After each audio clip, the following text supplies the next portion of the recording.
kapan isim-isim itu dibaca rafa.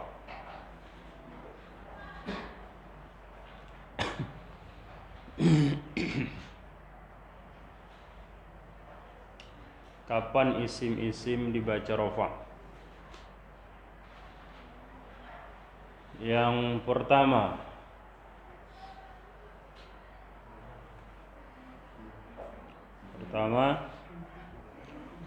ketika isim itu terletak di awal kalimat. Ketika isim itu terletak di awal kalimat.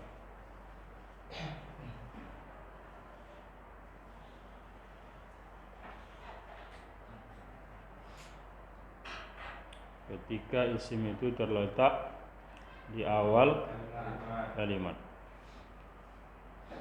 disebut mubtada.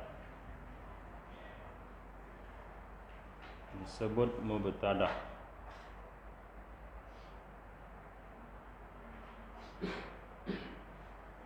Jadi mubtada apa artinya? Isim yang terletak di awal kalimat. Isim yang terletak di awal kalimat namanya mubtada. Mubtada artinya isim terletak di awal kalimat namanya mubtada artinya udah hafal itu ya? Jangan sampai tak hafal, tulis langsung hafal. Kalau tulis tak hafal, payah nanti dapatnya. Oke, satu. Kemudian kapan isim dibaca rafa yang kedua? Ketika isim itu berfungsi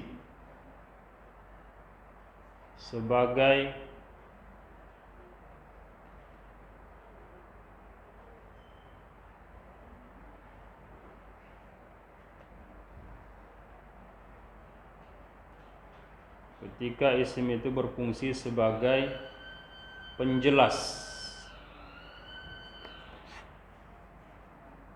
bagi mubtada.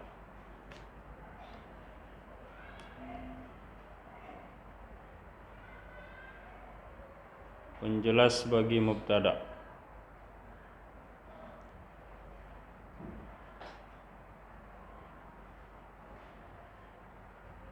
Disebut khabar.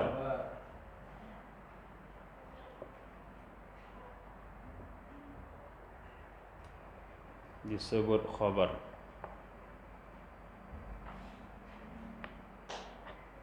Jadi khabar artinya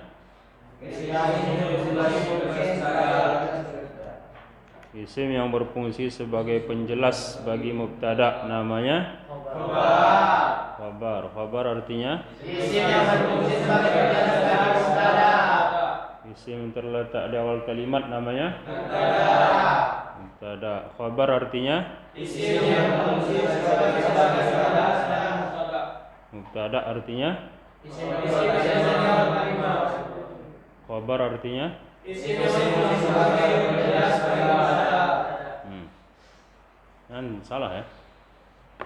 Hafal itu kan? Oke. Itulah dulu mubtada khabar kajian kita. Contoh.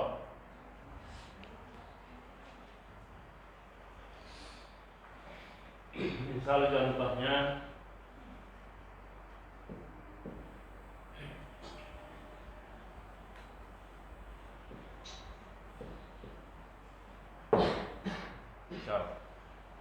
Oke, lihat, jangan ada yang nulis. Ada dua kalimat, ada dua kata. Satu ini satu. Ini pertanyaannya. Isim, fi'il atau huruf? Isim ya. Kalau dia memang betul ini isim, apa tandanya di isim? Alif lam. Gitu ya. Kenapa dia isim? Karena ada alif lam. Jadi untuk membaca kalimat itu masih gitu. Ini lihat dulu isim, fi'il atau huruf. Kalau nanti dia isim, ya bisa jadi mubtada. Kalau fi'il, ya nanti butuhnya fa'il. Kalau dia huruf, ya bisa jadi nanti bukan mubtada dia. Ya. Jadi ini isim, pertama isim. Kalau udah isim, maka pasti dia kembali ke pengertian tadi. Di mana letaknya? Di awal. Isim letaknya di awal. Jadi kalau isim letaknya di awal, berarti apa namanya? Mubtada. Berarti ini mubtada dia nih. Posisi apa ya, i'rabnya maksudnya? Mubtada dia. Lalu ditanya, kenapa di mubtada? Karena isim yang di awal kalimat. Karena dia isim di awal kalimat. Kalau dia isim di awal kalimat, kenapa rupanya? Mubtada. Kenapa di mubtada? Dari isim di awal kalimat. Kemudian setiap mubtada barisnya rofa. Setiap mubtada barisnya rofa, maka dibacalah dia rofa. Gitu nanti. Tidak muslimi, tidak muslimah, tapi dibaca dia rofa. Barismu. Kalau ma itu bukan rofa. Kalau mi rofa, maka tak dibaca dia mi gini. Tak dibaca juga ma, itu bukan rofa. Nah, paham ini? Ya, jadi baca rofa. Apa barisnya lengkap? Al-muslimu. Bukan dibaca al-muslimah atau muslimi.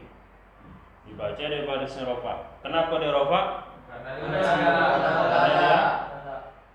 Karena dia mubtada. Oke. Mubtada, setiap mubtada barisnya rofa. Apa tanda rofanya? Tanda rofa ada 4. Dhammah, alif, waw, nun. Lihatlah ini. Apa tanda ini? Dhammah. Berarti yang tanda rofa pertama, kan ada 4 tanda rofa. Dhammah yang pertama. Ini dia dhammah, nampak tanda rofanya. Oke. Setiap mubtada barisnya rofa. Tanda rofanya dhammah. Lalu terakhir, kenapa tanda rofanya dhammah? Alasannya? Alasannya ada 4 yang di bawah. Siapa saja yang dapat tanda rofa? Ada 4 kan? Cuma udah terbuang 1. Al-fi'l mudhari allazi lam yattasil, kan itu. Ini bukan fi'il mudhari, berarti tinggal 3 alasannya. Kalau tak isim mufrad, jamak taksir, jamak muannas. Ada jamak muannas tanda sini? Tidak. Berarti paling 2 kalau tak isim mufrad, jamak taksir. Kan gitu. Kalau misalnya tak tahu. Kan tanda jamak muannas tak ada di sini. Ada alif ta kalau jamak muannas kan? Kan tak ada tandanya, berarti bukan jamak muannas. Jadi yang tepat alasannya adalah isim mufrad. Oke, sekali lagi. Setiap mubtada barisnya rofa. Apa tanda rofanya? Dhammah. Kenapa tanda rofanya dhammah? Karena dia isim mufrad. Maksudnya al-muslimu ini dia bentuknya isim mufrad. Jadi i'rab yang paling singkat, ini paling singkat. Kalau ada i'rab yang panjang yang tahu, ya silakan. Ini yang singkat untuk yang belum paham lah. Mubtada marfu'. Marfu'nya bagi apa? Dhammah. Maka marfu' bid dhammah.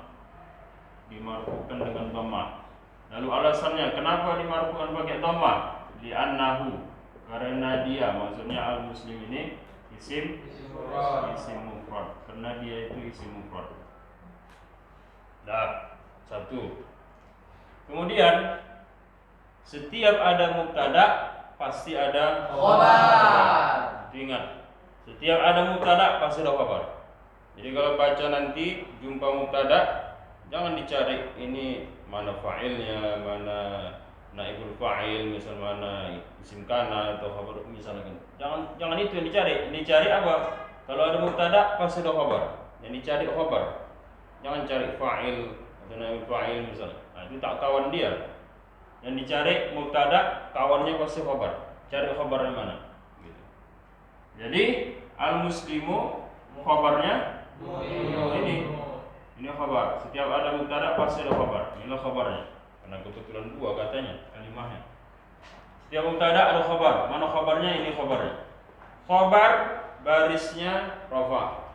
Setiap khabar barisnya rafa. Maka barisnya ini dikasih baris mukminun. Bukan mukminan, bukan mukminin. Kalau mukminan bukan rafa. Mukminin juga bukan rafa.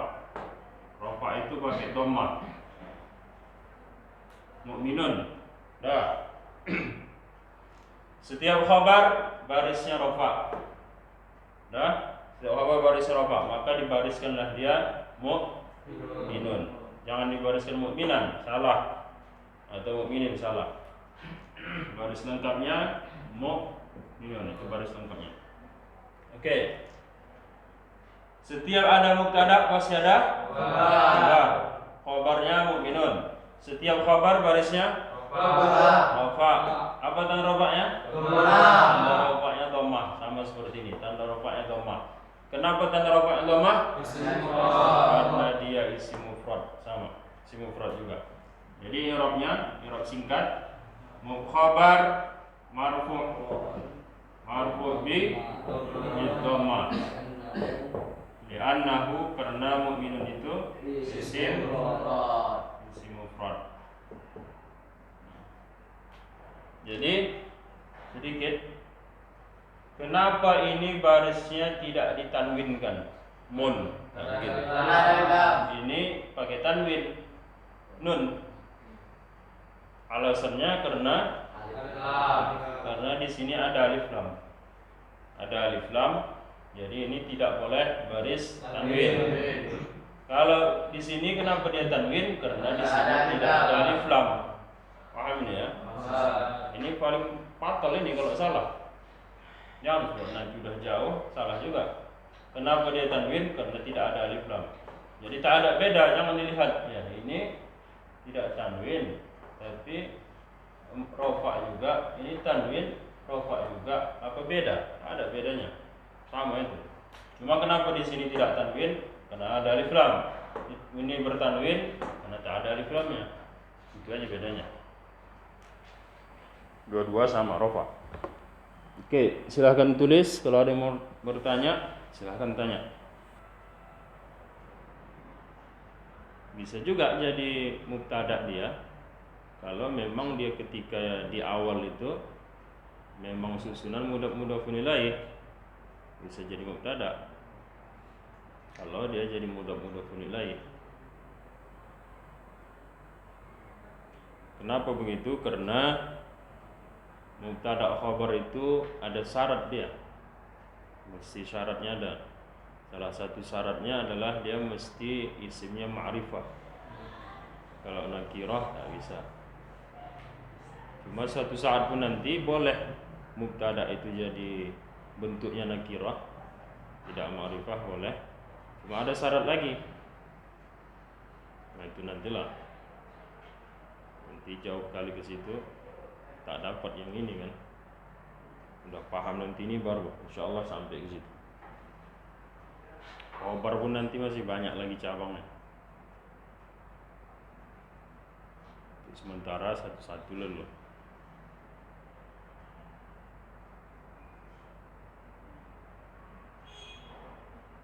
Ada yang kurang jelas, kurang paham, tanya.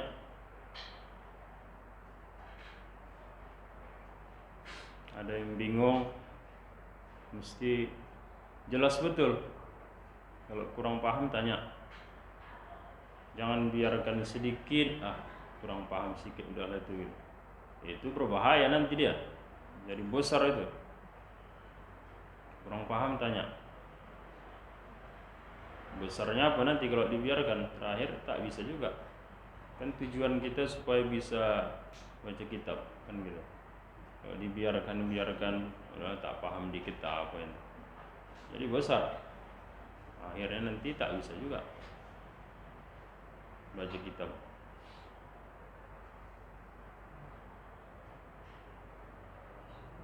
Udah siap semua?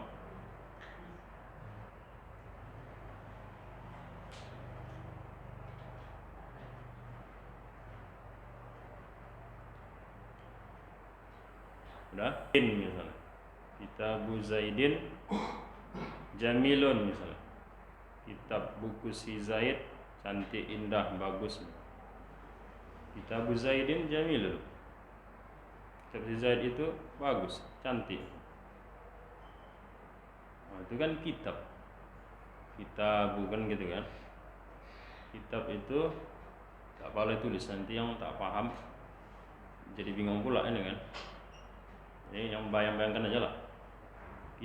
Kitab itu kan tak pakai alif lam dia. Kan enggak kan? Kitabu Zaidin kan gitu. Kitabu Zaidin, kitab si Zaid. Ini kitabnya mubtada. Tapi tak ada alif lam, ya cuma dia ma'rifah ke Zaid. Kitabu Zaidin, dia mubtada, kemudian dia mudhaf. Mudhafun ilaihi Zaidin. Khabarnya mana? Jamilun. Saja. Itu termasuk salah satu syarat mubtada itu boleh dia isimnya nakirah. Cuma mesti beridhofah. Nantilah. Kalau langsung ke situ nanti terakhir ini tak dapat nanti. Udah paham betul nanti mubtada khabar baru masuk ke sana. Ada pertanyaan lain? Itu mubtada ini pakai alif lam ya. Kalau khabarnya ini pakai alif lam juga boleh. Sama juga seperti tanya tadi.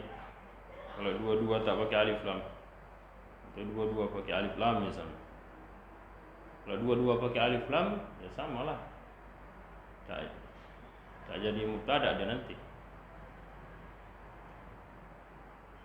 Atau kalaupun dia jadi mubtada mesti ditambahin lagi nanti. Ada kalimah yang lain, belum sempurna dia. Jadi khabar itu penyempurna kalimat, artinya ketika ada khabar jelaslah udah ya. Udah jelaslah apa yang maksud itu gitu kan. Jadi makanya khabar itu disebut penjelas bagi mubtada. Ya terserah, mungkin mubtada'nya panjang tak mesti satu. Mungkin mubtada'nya panjang. Misalnya ada orang, siapa yang tak datang dia? Rizki. Misalnya datang ayah si Rizki ini kan, naik dia ke tangga. Assalamualaikum kata. Salam kata kita kan. Mohon maaf, mohon izin. Ini kan udah bahasa, udah ada kata-kata yang keluar kan. Saya ayahnya si Rizki. Saya datang dari kampung kan gitu kan. Mau menghabarkan. Ini kan lagi masuk, jadi mau menghabarkan si Rizki tidak datang. Habis itu keluar dia. Paham gitu? Kira-kira udah paham maksud bapak itu apa? Datang waktu kan. Assalamualaikum katanya. Saya ayahnya si Rizki datang dari kampung. Tadi entah naik bus misalkan. Jadi saya datang ke sini mau mengkabarkan tentang si Rizki. Habis itu udah cabut ya. Paham gitu? Belum ya. Padahal kalimah itu udah berapa kata itu kan? Apanya bapak nih? Betul ya dari bapak si Rizki itu. Gitu. Nah itulah, itu masih mubtada aja itu. Dari misal datang lagi, oh iya, maksudnya lupa saya tadi. Saya mau mengabarkan si Rizki sakit tak bisa datang gitu. Nah barulah paham gitu kan. Nah itu khabarnya itu. Rizki sakit. Jadi mubtada itu bisa aja panjang dan nanti tiba-tiba jauh di ujung baru dapat khabarnya. Bisa aja. Jadi tidak langsung mubtada langsung khabar, enggak. Cuma untuk contoh-contoh pertama gini lah dulu. Kalau langsung panjang-panjang nanti bingung lah. Makanya khabar itu nanti ada cabang-cabangnya lagi nanti. Makanya belajar nahwu aja kita. Maksudnya teori aja, nahwu sorof, teori aja semua, paham teori. Cuma kalau tak dibacakan ke kitab, tak lengket dah, tak dapat. Bahkan udah mahir pun kita nahwu sorof, kalau tak dibaca juga kitab tuh, sama juga seperti orang yang ini belum belajar. Terakhir kesalahan juga bacaan. Jadi mahirnya nanti baca kitab itu karena seringnya aja, sering dibaca, Nah, situlah dia. Jadi ada juga yang bilang tak usah kalau dalam-dalam kali baca nahwu sorof, tak usah banyak-banyak pada kitab nahwu sorof. Biasa-biasa aja, cuma sering-sering baca kitab, baca-bacakan gitu kan. Ada pengajian, majelis taklim pakai kitab, hadir. Itu maksudnya. Dengar-dengarkan bacaannya gitu kan. Sambil tengok-tengok juga kenapa barisnya gini gitu kan. Ya saya pun gitu ya. Pernah belajar dulu sama Ustaz Wiratno kan. Belajar, ya disitulah saya baru paham nahwu sorof. Jadi ya begitu apa langsung disuruh baca gitu kan, tidak di teori aja dikasih, tak begitu. Kemudian setelah belajar di situ ya ada kitab kita di rumah, dengar ada pengajian, oh Ustaz ini buka kitab ini, tengok ada pula di rumah, bawa kitabnya, gitulah. Jadi kalau tak dibacakan dia, tak diulang-ulangkan baca kitab, hilang juga dia, tak dapat juga, soalnya gelap juga baca tuh. Bukan teori tak tahu kita teorinya, cuma pas baca kitabnya, kadang yang teori itu tak timbul dia, taunya kadang kita paham, cuma karena tak baca kitab, tak dirajin-rajinkan gitu kan, tak diulang-ulang, ya bisa seperti tak tahu kita ilmunya. Jadi nanti nahwu sorof nih, makanya ada orang bilang jadi praktek baca kitabnya itulah, sering-sering baca kitab. Oleh situ nanti mahir sendiri lah. Oke. Ada yang lain?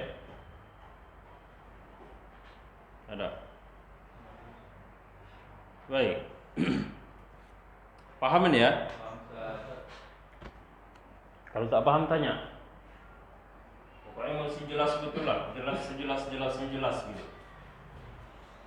Jangan ada yang sama-sama, mana maksudnya. Yang dibutuhkan di sini selain barisnya tepat, benar, yang paling dibutuhkan lagi i'rabnya. I'rab ini. Ini i'rab paling pendek ini. Ada yang lebih panjang lagi. Ini masih bisa. Kenapa masih bisa ini i'rabnya? Supaya dia paham apa sebetulnya alasan-alasan ini, kenapa dikasih baris gini gitu. Jadi i'rab ini menunjukkan bisa dia mengi'rab ini, dia tahu apa sebabnya dibariskan rafa, apa alasannya. Nanti baca kitabnya itulah. Kenapa kok baris begini? Apa sebabnya? Nah, itu dia. Jadi i'rab ini masih bisa. Walaupun ini kalau dalam pencak silat artinya istilahnya bunga-bunganya gitu kan. Nah, bunga-bunganya aja banyak, tapi kalau tak dipukulkan juga, tak jadi juga itu kan. Cuma main pukul-pukul aja pun tak akan pakai bunga juga. Oke. Contoh lain misalnya, al-muslimatu mu'minatun. Nah, yang pertama ini pertama. Pertanyaannya, isim fi'il atau huruf ya? Isim. Lihat, jangan ditulis, nanti tak masuk. Yang dilihat itu dulu. Ini yang kubaca nih isim fi'il atau huruf. Itu yang dilihat dulu. Kalau di fi'il nanti lain yang dicari. Ini ternyata isim. Apa tandanya isim? Ada alif lam. Gitu ya. Jadi kalau udah isim, oh isim. Letaknya di awal. Berarti ini mubtada. Ingat aja itu.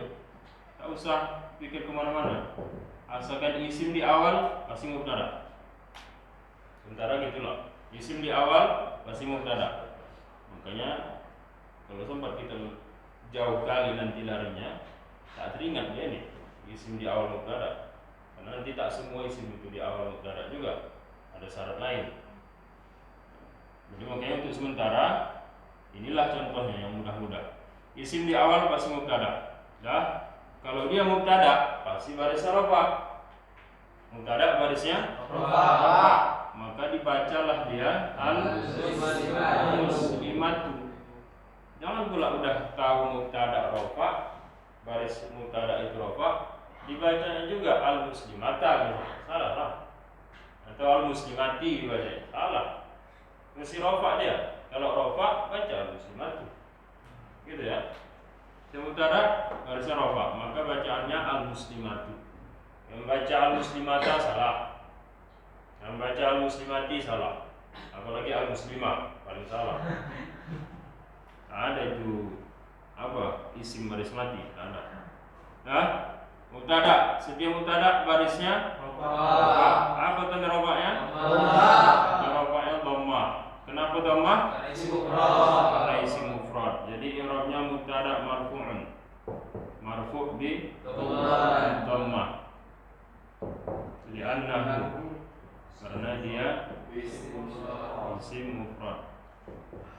Ini mubtada marfu, dia dibaris rafakan bil dhammah, pakai dhammah. Maksudnya ini pakai dhammah, tulislah bil dhammah. Nah, jangan tanya dari mana bil dhammah ini maksudnya bil dhammah, pakai dhammah. Ini orang paling singkat ini. Di annahu ini dari mana? Ini sekedar alasan saja, alasannya.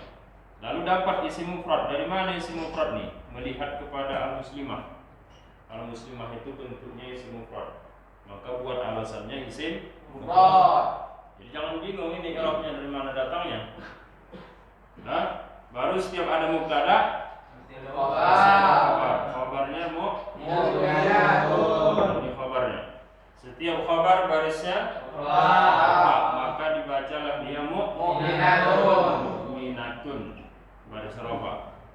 Kembali tadi, kenapa tanwin? Karena ini tidak tanwin karena ada alif lam. Itu juga jangan bingung. Nah, mu'minatun, setiap khabar barisnya rafa, tanda rafanya dhammah. Kenapa dhammah? Karena isim mufrad. Jadi i'rabnya khabar marfu' dhammah. Li'annahu isim mufrad. Dah, 2. Kalau tulis tulis. Lagi dijelaskan jangan tulis lain.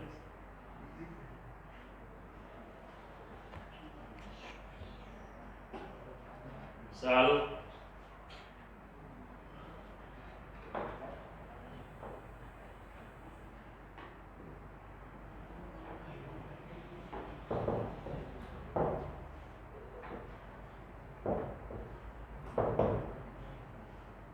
lihat.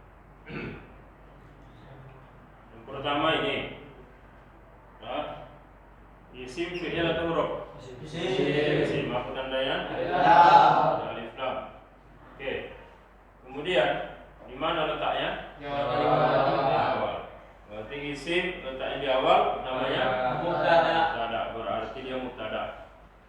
Setiap mubtada barisnya maka dibacalah dia al-kitabu. Baca rafa. Yang baca al-kitabi salah. Nah, baca rafa. Setiap mubtada baris rafa. Apa tanda rafanya? Dhammah. Tanda rafanya dhammah. Kenapa dhammah? Isim mufrad. Jadi i'rabnya mubtada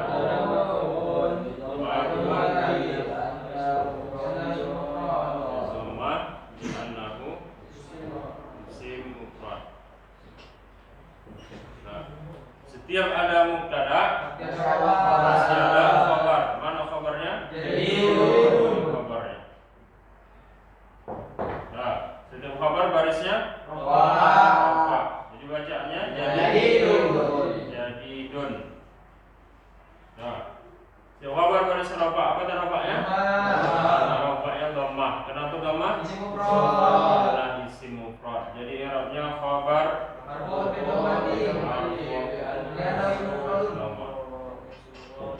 li'annahu isim mufrad. Nah, selesai. Paham itu ya? Paham Ustaz. Mau tulis.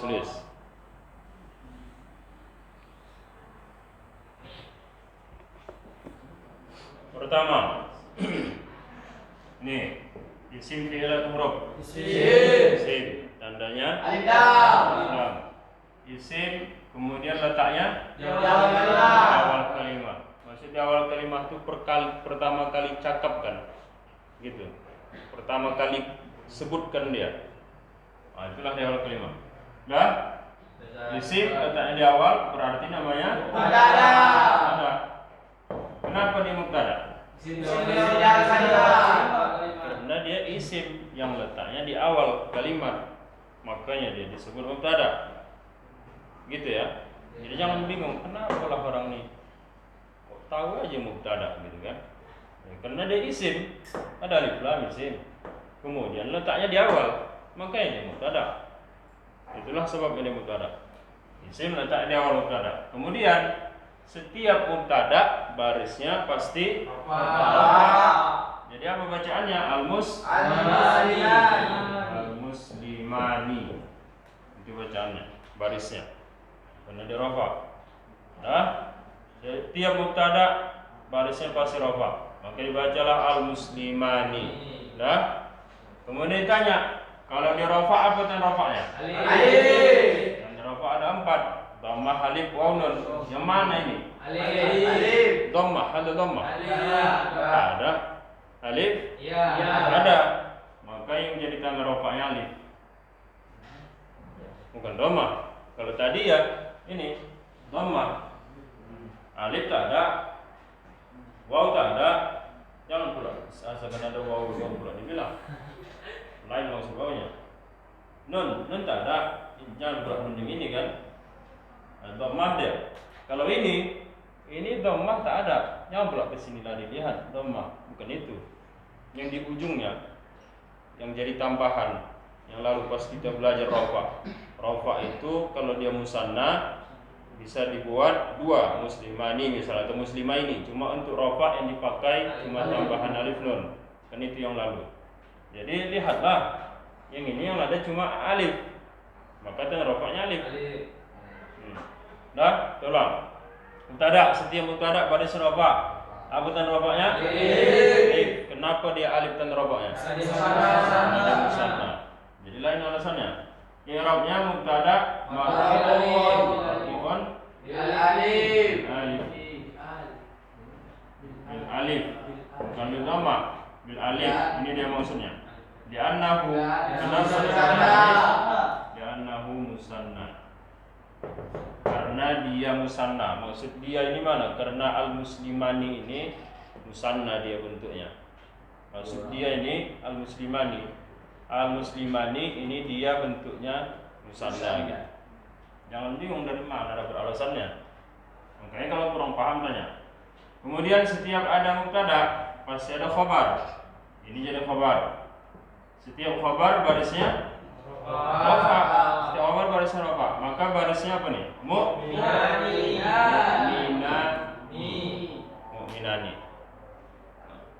Setiap khabar barisnya rafa. Jadi mu'minani apa tanda rafanya? Alif. Tanda rafanya alif. Kenapa tanda rafanya alif? Karena dia musanna. Jadi i'rabnya khabar marfu. Bil alif. Maksudnya alif ini. Bil alif. Kenapa bil alif? Li'annahu. Karena dia musanna.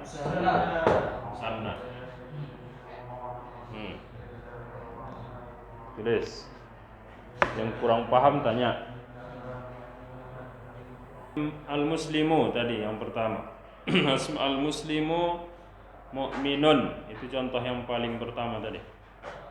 Al-muslimu mu'minun. Jadi mengartikan mubtada khabar itu dia bisa pakai itu atau mungkin adalah boleh. Al-muslimu mu'minun. Seorang muslim itu beriman. Gitu. Al-kitabu jadidun. Kitab itu baru. Jadi kalau mengartikan mubtada gitu. Al-masjidu kabirun. Masjid itu besar. Gitu. Mengartikan mubtada gitu dia. Al-muslimani mu'minani. 2 orang muslim itu beriman. Dan kedua-duanya beriman. Begitulah ngartikan mubtada.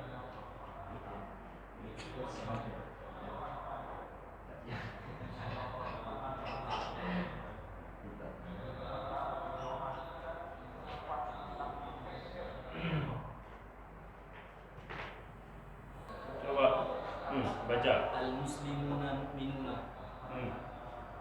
Terus Al-muslimuna mubtada marfu'un bil waw li'annahu jamu mudzakkar salim. Mu'minuna khabar marfu'un bil waw li'annahu jamu mudzakkar salim. Oke. Al-muslimuna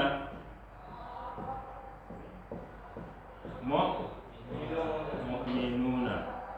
Al-muslimuna isim letaknya di awal, berarti namanya mubtada.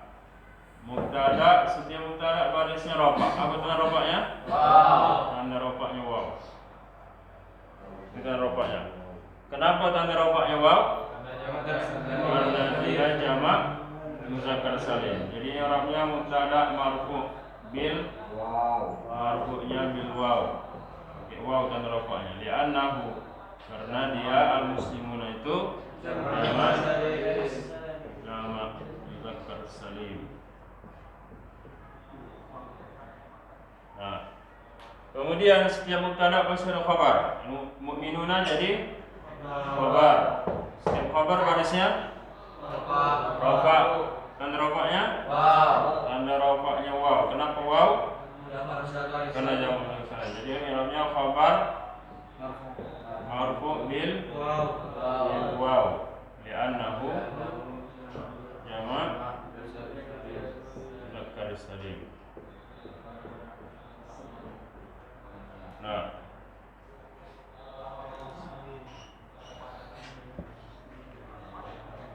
ini contoh untuk jamak. Jadi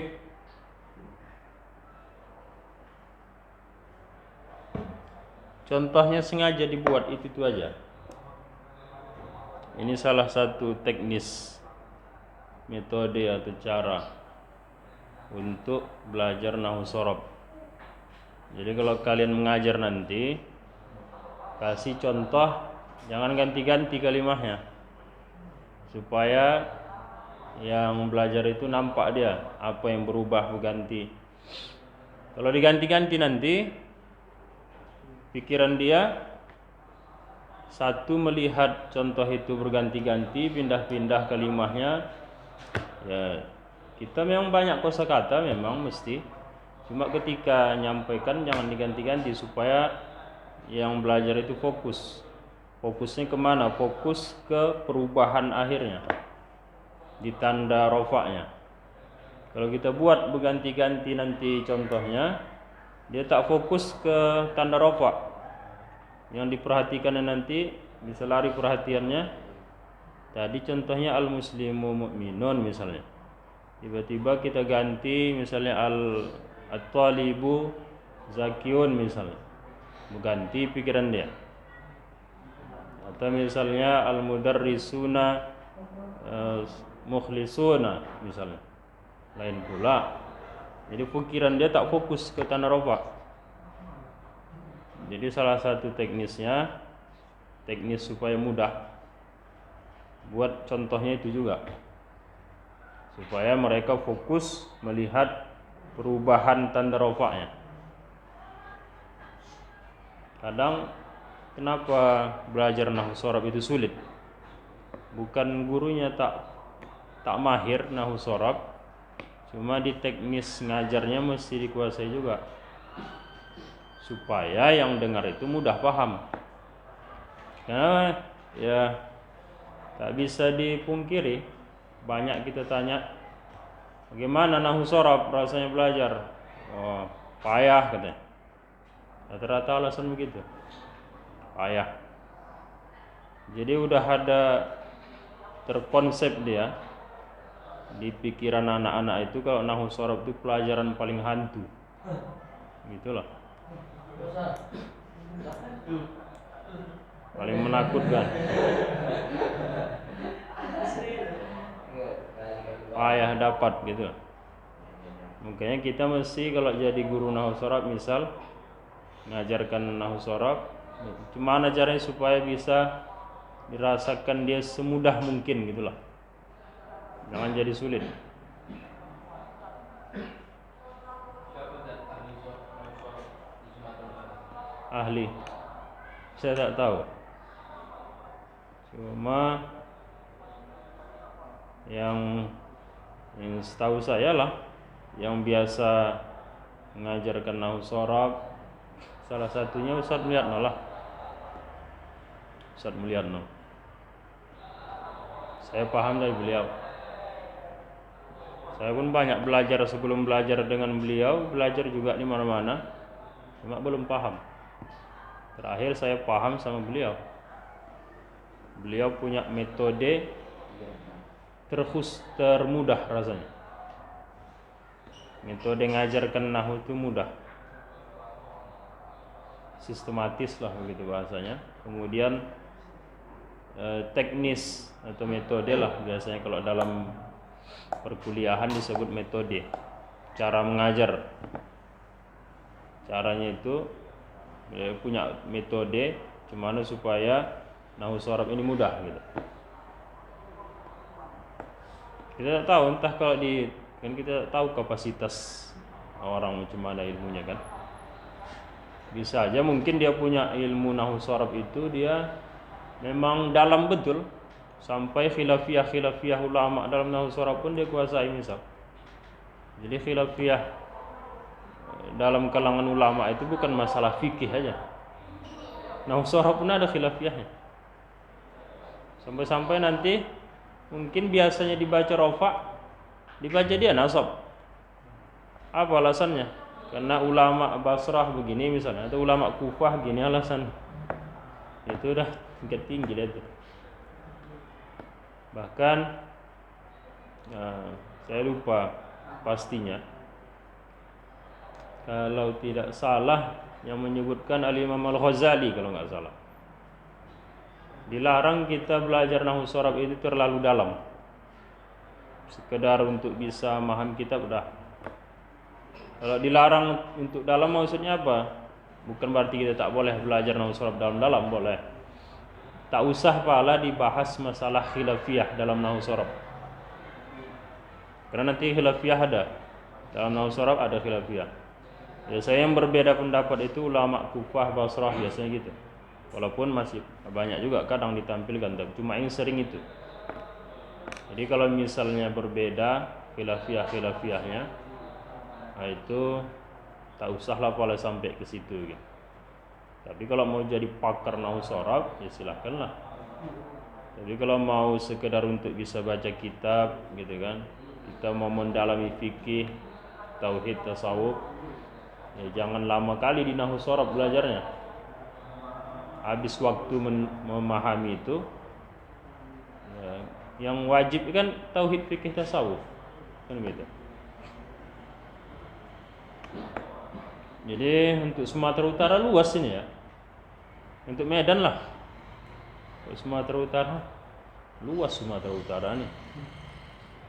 Di mana aja Sumatera Utara? Tanjung Balai Sumatera Utara, Medan, Tebing Tinggi, Siantar.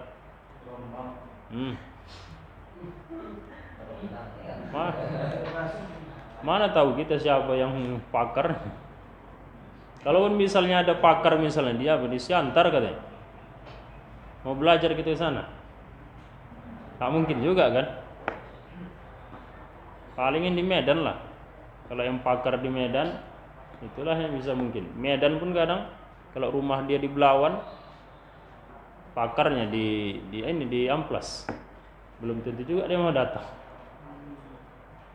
Apalagi yang luar kota Medan misal, Siantar misalnya. Tak tahu lagi kalau di Sumatera Utara, luas Sumatera Utara. Tapi kalau sekitaran Medan, yang setahu saya itulah yang sering. Walau yang lain kita tahu kemana, cuma yang sering mengajarkan, sering buka majelis, yang sering mengajarkan nahwu sharaf, salah satunya Ustaz Mulyadno. Kemudian Ya Ustaz Muhammad Jali, beliau juga itulah. Ada juga namanya yang di sini dulu Ustaz Marwan Ingah, itu pun beliau sering juga ngajar nahwu sorof. Ada juga namanya Ustaz Muhammad Ridwan, itulah yang sering buka majelis nahwu sorof. Cuma yang paling apanya, mungkin Ustaz melihat lah, yang sering komunikasi, bahkan mungkin bergurau pakai nahwu sorof, Ustaz Mulyadno sama Ustaz Jali. Kalau Ustaz Muhammad Jali, beliau selain dia pakar nahwu sorof, ya termasuk pakar lah bisa dibilang. Kenapa begitu? Karena di sana ketika kuliah di Timur Tengah pun beliau yang sering dibacanya, dikajinya, dihafalnya ya ilmu-ilmu alat ini. Bahkan sampai dia cerita, dia bilang kawan-kawannya, apa pula itu kau hafal-hafal? Bagus ini fikih misalnya kan. Cuma dia dihafalnya ilmu-ilmu alat. Misalnya ilmu-ilmu nahwu sorof, kemudian ilmu mantik misalnya, ilmu balaghah misalnya. Itu yang sering dihafal-hafal. Bahkan beliau termasuk yang, untuk setahu saya, kalau yang lain belum ada saya dengar, beliau termasuk yang bisa mengajarkan ilmu arud. Arud itu untuk lagu-lagu inilah, lagu-lagu syair-syair. Misalnya Matan Alfiyah gitu kan ada lagunya. Oke, lagu itu dari mana lagunya diambil? Dari ilmu arud.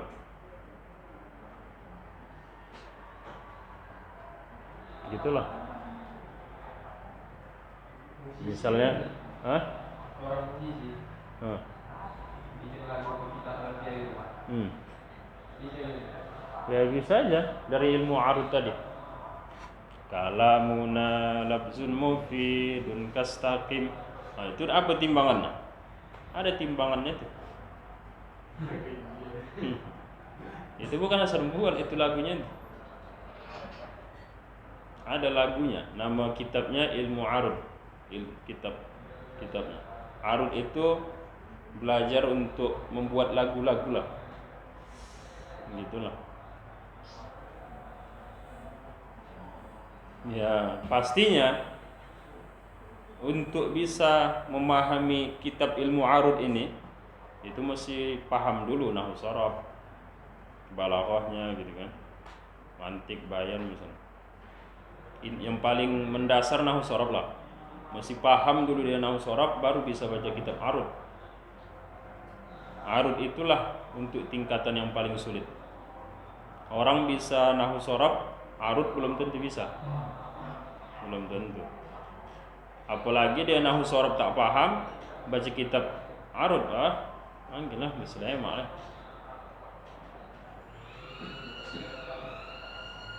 Jadi setahu saya yang bisa Arud itu Ustaz Jali.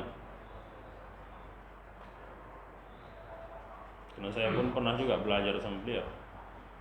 Belajar ini nahwu sorof, kemudian balaghah.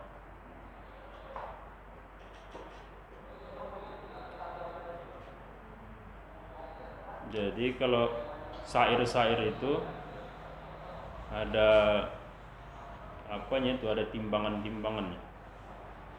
Ada kadang dibilang ini nadanya apa istilahnya? Ada rojas, entah apalah sebutannya. Bayan rojas atau hijaz misalnya gitu kan. Di kitab Arud itulah dia. Kayak misalnya nih, Garuda Pancasila gitu kan, itu dari ilmu arud itu nadanya.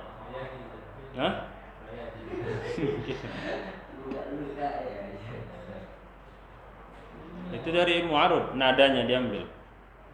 Bahkan lagu-lagu Ahmad Bakri itu dibilang Ustaz Jali itu kan. Nah, ini nadanya nada apanya? Nada ini.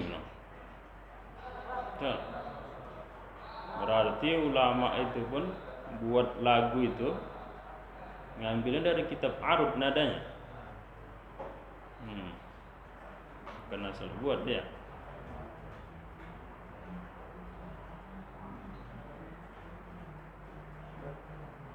Bahkan lagu-lagu kebangsaan kita sebagiannya nadanya itu dari nada arud. Jadi kalau begitulah lagu-lagu kebangsaan lah, gitu kan? Kok bisa nadanya itu sesuai dengan nada-nada yang ada di kitab arud itu?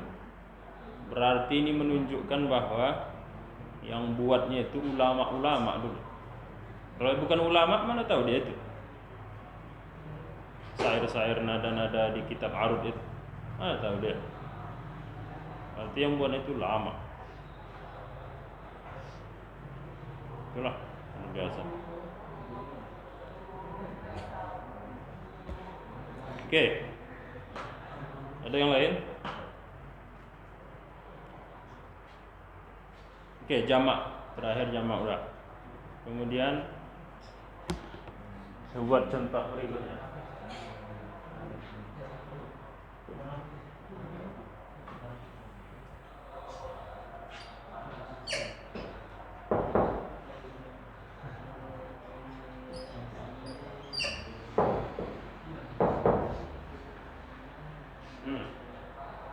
Coba berikutnya.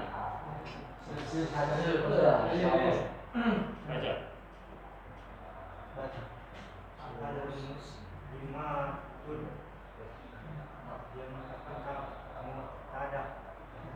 Baca dulu apa sampai habis.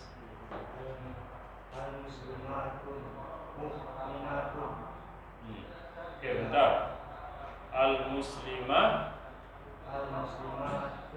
tun. Kenapa dia tanwin? Al-muslimatu atau al-muslimatun? Tuh. Kenapa tak tanwin?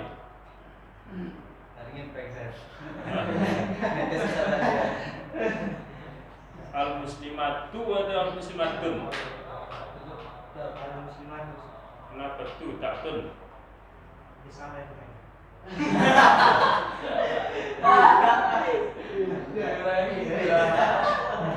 Tak bisa dia kayaknya.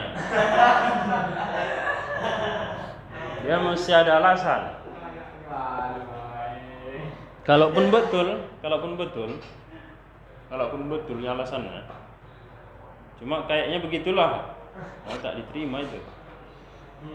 Mesti kita punya alasan. Kenapa aku baca gini? Gitu. Jadi yang ya tak masalah. Salah bacaannya tak masalah. Tak jadi masalah salah bacaan. Asalkan punya alasan. Tapi jadi satu kesalahan besar, bacaannya betul cuma tak punya alasan. Jadi yang penting sama kita alasan. Kalau benar pun dia tak ada alasan, itu salah besar itu. Jadi kalau betul dibaca, cuma ditanya kenapa begitu, kayaknya itu yang betul. Oh, salah besar itu. Jadi tak penting salah, yang penting punya alasan. Coba ulang. Al-muslimatu mu'minatu. Nah, gitu ya. Oke, alasan kenapa al-muslimatu tidak al-muslimatun? Kenapa tu dia? Apa alasannya?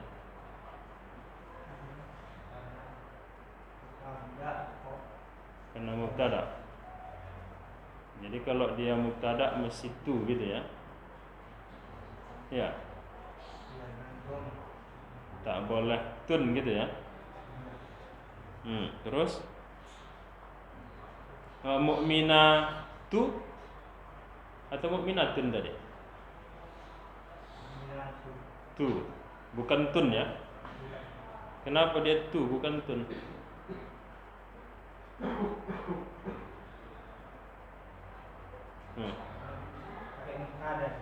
Karena Karena seperti mubtada deh. Berarti mubtada sama khabar mesti sama barisnya.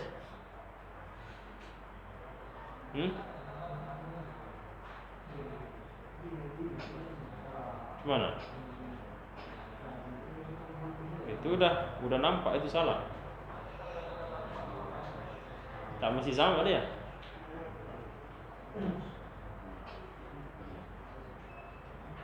Oke. Coba baca kemudian i'rabnya tadi. Ulang dari awal.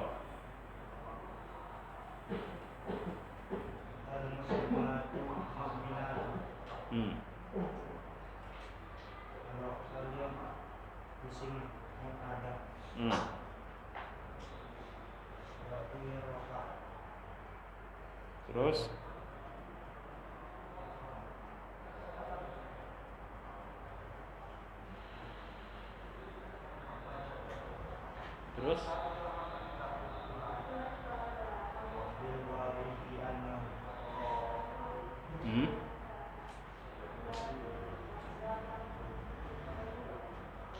li'annahu sanna. Terus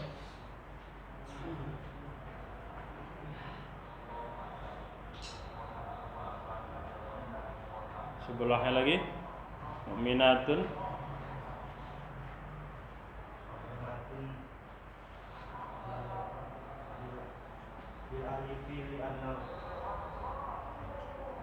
li'annahu sanna. Nah, barakallah. Sebelah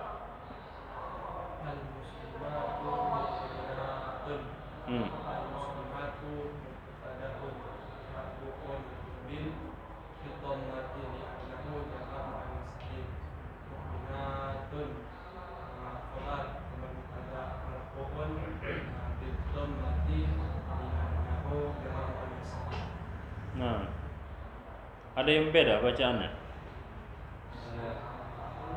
Kalau ada yang beda, silahkan baca, tak masalah.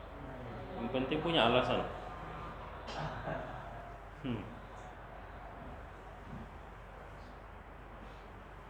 Ada yang beda? Fadol, antum beda? Kalau itu kan urutannya itu nggak ada tanda. Maksud tandanya apa nih? Tandanya itu alif. Maksud apa nih? Al-muslimatu mu'minatun. Nanti pada maf'ulun bil alif. Ya terserah. Nanti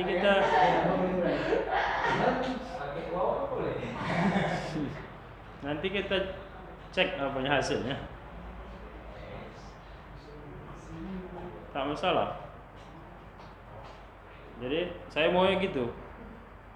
Tak penting benar, yang penting ya berani punya alasan gitu. Nanti ketahuan sendiri itu. Tahu sendiri. Kemudian dari kesalahan itu ya belajarlah. Oh berarti gini ya gitu kan. Fadhal, Iqra.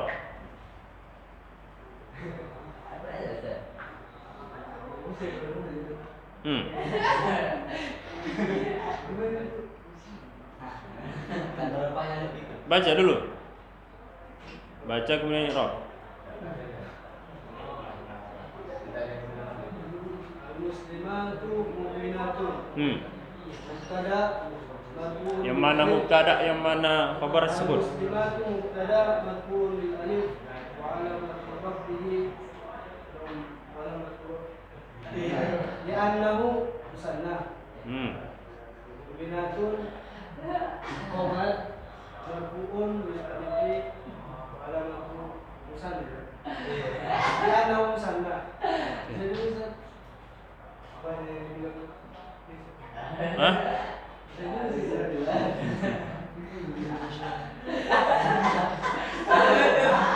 Oke. Bentar. i'rabnya kalau dia apa tadi, mubtada marfu'un bil alif misalnya gitu tadi kan, jangan lagi wa alamatu raf'ihi. Itu juga itu diulang-ulang. Kalau dia mau pakai wa alamatu raf'ihi, jangan lagi marfu' bil alif. Sama itu. Mubtada wa alamatu raf'ihi, maksudnya adapun tanda rafa' mubtada'nya di situ, tanda rafa'nya apa di situ? Alif misalnya. Kalau udah pakai itu jangan lagi marfu'un bil alif. Ulang-ulang itu. Ya makanya i'rab itu banyak kali apanya? Macamnya. Ini i'rab yang paling singkat kan ya. Supaya mudah gitu. Kalau ada yang agak panjang sedikit silakan. Yang penting ada tandanya, ada alasannya. Itu yang mau dilihat. Oke, beda ya. Ada yang lain?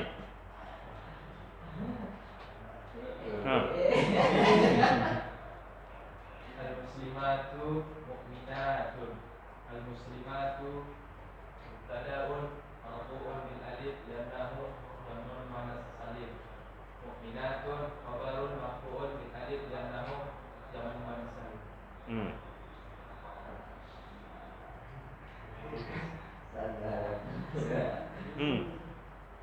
Ada yang beda? Lagi? Habis? Oke.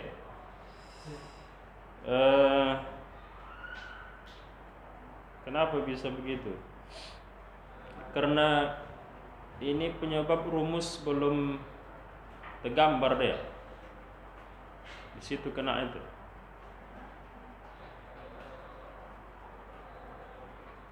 Jadi rumus itu ada 4 tandanya, tanda rofa. Rumus rofa itu.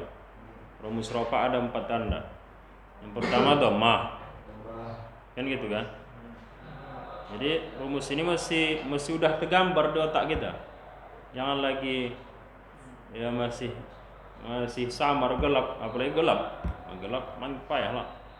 Masih udah jelas betul terang dia. Ada dhammah, alif, waw, nun gitu. Jadi kalau dia dhammah itu 4 yang dapat dhammah.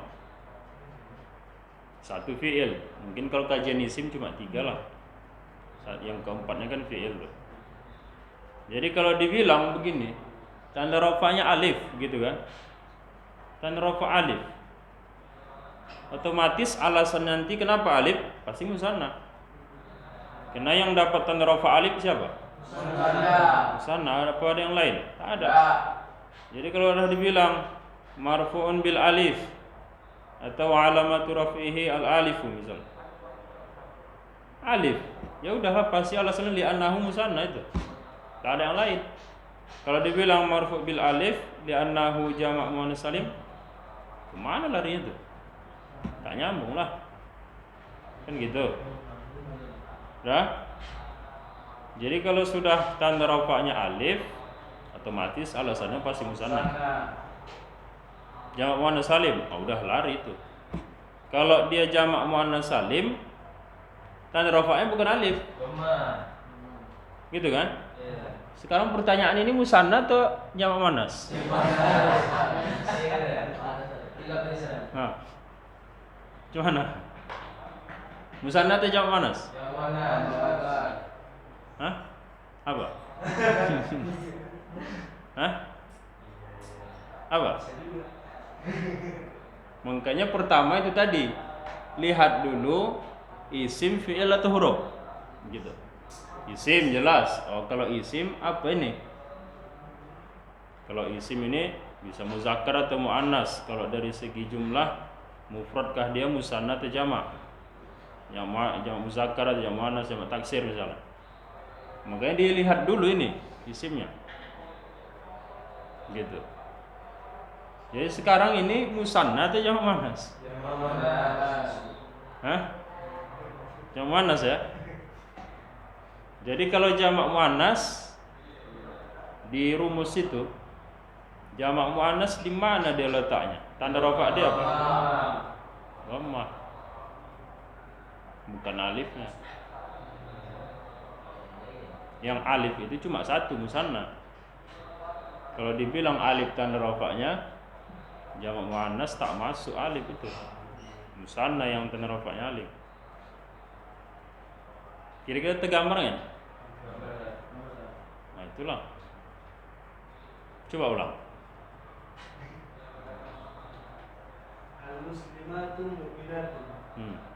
Al-muslimatu mubtada marfu'un bi-dhammah li'annahu jamak muannas salim. Mu'minatun khabar marfu'un bi-dhammah li'annahu jamak muannas salim. Nah, mumtaz. Oke. Al-muslimatu mu'minatun. Al-muslimatu isim letak di awal berarti Mubtada. Setiap mubtada barisnya Rafa. tanda rafa'nya Dhammah. dhamma, bukan alif. Dhamma. Kenapa dhamma? Sebenarnya mubtada marfu' dhamma. Li'annahu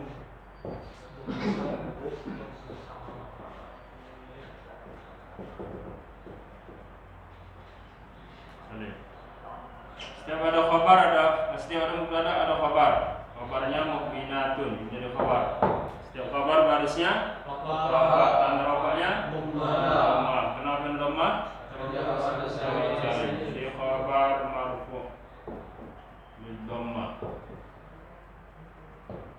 Li'annahu jamak muannas salim.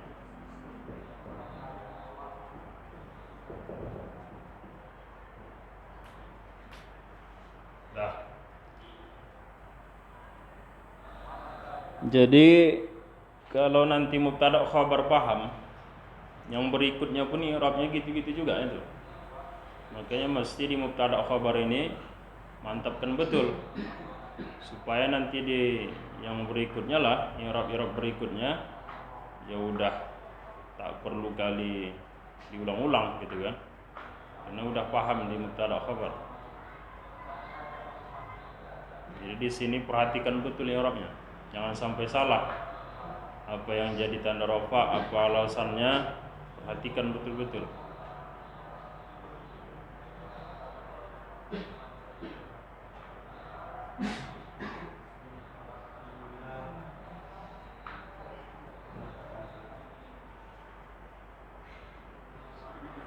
Ada pertanyaan?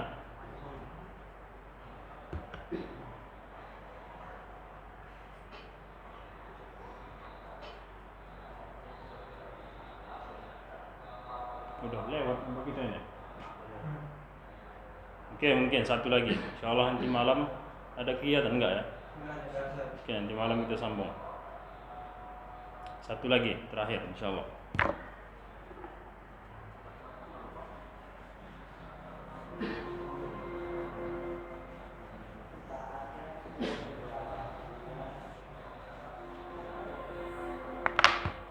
Contoh.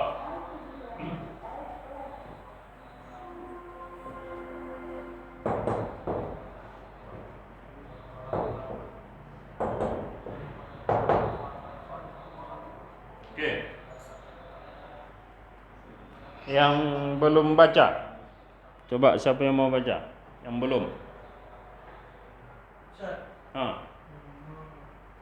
Al-kutubu jadidatun. Al-kutubu mubtada'un marfu'un bid-dhammati li'annahu jam'u taksiri. Jadidatun khabar marfu'un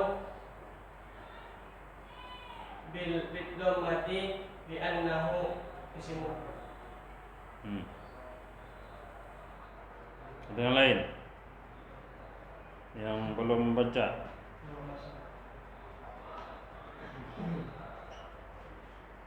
Atau yang lain lah, terserah siapa yang mau baca, silahkan.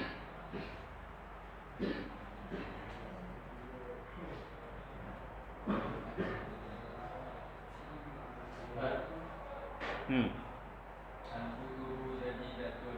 Al-kutubu mubtada'un marfu'un bil dhammah li'annahu jam'u taksir.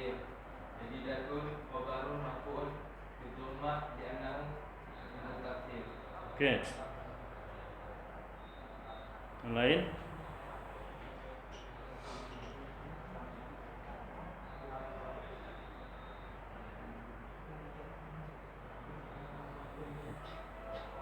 Tentang Alkitabnya ya. Al-Kutubu. Kalau dia Alkitabu tanya ada alif. Alkitab. Ini Al-Kutubu. Jadi datun. Yang pertama ini isim. Apa tandanya? Alif lam.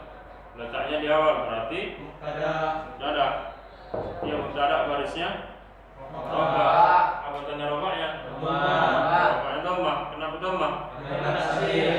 Jadi robnya mubtada marfu. Di dhammah. Li'annahu taksir.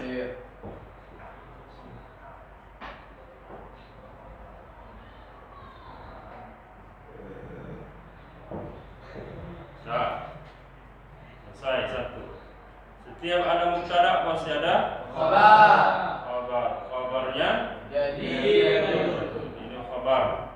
Setiap khabar barisnya tanda robanya dhammah. Kenapa tanda robanya dhammah? Karena Isim mufrad. khabar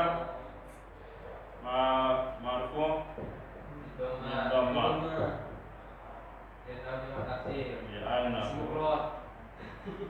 Li'annahu isim mufrad. Jadi datun itu isim mufrad ya. Jadi datun itu isim mufrad. Ada pertanyaan? Tadi saya bilang kan kalau kita ngikuti mubtada sama khabar sama. Hmm. Katanya mufrad khabarnya sana. Itu boleh berarti enggak? Itulah salah satunya. Karena tadi di ujungnya tak semua kan gitu. Salah satunya itu. Kenapa begitu? Yang lain oke lah. Mufrad, musanna, jamak, muzakkar, jamak muannas. Jamak taksir mubtada'nya, khabarnya mufrad muannas bentuknya. Mufrad muannas pakai ta marbutah. Mufrad muannas. Mufrad muzakkarnya jadi dun. Mufrad muannas jadi datun ta marbutah. Jadi kalau dia jamak taksir mubtada'nya lebih bagusnya khabarnya itu mufradnya tapi mufrad bentuknya muannas. Makanya salah satu tanda dia itu nanti dibuat atau digolongkan ke muannas adalah kalimah yang berbentuk jamak taksir. Itu juga digolongkan ke muannas. Jadi bukan hanya nama orang perempuan pakai ta marbutah, pasangan, bukan itu aja. Masih banyak yang lain, salah satunya jamak taksir juga.